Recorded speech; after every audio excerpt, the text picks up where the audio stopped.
Тричлена делегација на специјалното јавно обвинителство денеска имаше средба со представници на Македонски телеком. Во централата на оваа компанија попладнево влегоа обвинителката Ленче Ристовска и уште двајца обвинители од СЈО. Во соопштението се вели дека тоа било работна средба на повисоко ниво со цел да се изнајде решение за предметите во интерес на ова јавно обвинителство. Во Европската унија се разговара за забрана за патување и блокада на сметки на водечките македонски политичари. Германски Шпигел јавува дека Меркел го предупредила Груевски да престане со блокадата. Земјите членки на Европската унија започнаа со конкретни дискусии околу санкции против Македонија, пренесува Дојче Веле на македонски јазик.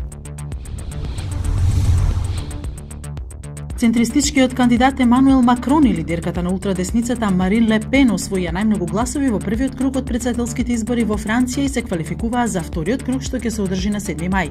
Макрон освои 23,75%, додека Ле Пен 21,53% од гласовите.